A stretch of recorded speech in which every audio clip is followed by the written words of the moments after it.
ಚೆನ್ನಾಗಿತ್ತು. ಮೇಡಮ್ ನಿಮಗೆ ಹೇಗಿತ್ತು? ಚೆನ್ನಾಗಿತ್ತು. ಎಕ್ಸ್ಪೆಕ್ಟೇಷನ್ ರೀಚ್ ಆಯ್ತಾ? ರೀಚ್ ಆಯ್ತು. ಎಕ್ಸ್ಪೆಕ್ಟೇಷನ್ ಲೆವೆಲ್ ಎಕ್ಸಾಕ್ಟಿವ್ ಇತ್ತು.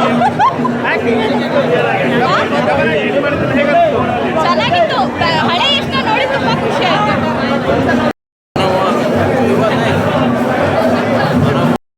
ಹೇಗಿದೆ ಸಿನಿಮಾ?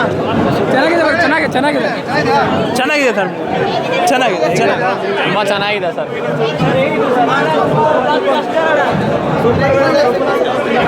ಓಕೆ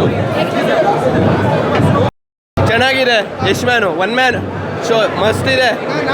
ಡಿಫ್ರೆಂಟ್ ಆಗಿ ತೋರಿಸಿದ್ದಾರೆ. 4 ವರ್ಷದಿಂದ ಕಾಯ್ತಾ ಇದ್ರಿ ಅದಕ್ಕೆ. ವರ್ತು ಒಳ್ಳೆ ಕಲೆಕ್ಷನ್ ಮಾಡುತ್ತೆ. ಹೌದಾ? ಶೋರ್ 100% ಚೆನ್ನಾಗಿದೆ. ಸೂಪರ್ ಹಿಟ್ಟು 100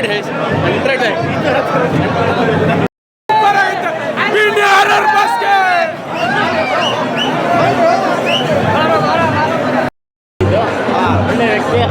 ಇವತ್ತು ನಾನು ಅವ್ರ ಹತ್ರ ಏನು ತಗೊಂಡಿಲ್ಲ. ಒಳ್ಳೆ ಮಂಚ, ಇನ್ನೂ ಚೆನ್ನಾಗಿರಲಿ. ಆ್ಯಕ್ಟಿಂಗ್ ಮಾತ್ರ ಭಾರಿ ಸೂಪರಾಗಿ ಮಾಡಿದರು. ಇದು ತಾಜ್ ಗ್ರೀನ್ ಹೌಸಲ್ಲಿ 50 ಡೇಸಲ್ಲಿ ಅವಾಗ ತೆಗ್ದಿದ್ದು ಫೋಟೋ ಸರ್. ಇದು ಎಷ್ಟು ಸರ್ ಮನೇಲಿ ಕತ್ರಿಗೊಪ್ಪೆ ವಾಟರ್ ಟ್ಯಾಂಕ್ ಹತ್ರನೇ ಅವ್ರ ಮನೇಲಿ ತೆಗ್ದಿದ್ದು. ಇವ್ರು ನಮ್ಮ ಅಣ್ಣ ರವಿಚಂದ್ರ ಅಧ್ಯಕ್ಷರು. ಅವ್ರ ಪಿಚ್ಚಿ ಅವಾಗ ಹಿಡಿತಾ ಇರ್ತೀನಿ ಸರ್. ಇದಕ್ಕಿರೋತಕ್ಕ 50 ಡೇಸ್ ಕಪ್ಪಲಿ ಥಿಯೇಟ್ರು 50 ಡೇಸ್ ನಾನು ಹಾಕಿದ್ದ ಹಾರ ಬಾಸ್ಗೆ. ಟಾಕ್ಸಿಕ್ ಮೂವಿ ಚೆನ್ನಾಗಿದೆ. ಏನಂದರೆ ಸ್ವಲ್ಪ ಇದಿದೆ, ಲೇಡೀಸ್ ಬರೋಕ್ಕಾಗಲ್ಲ. Okay, waiting for part 2.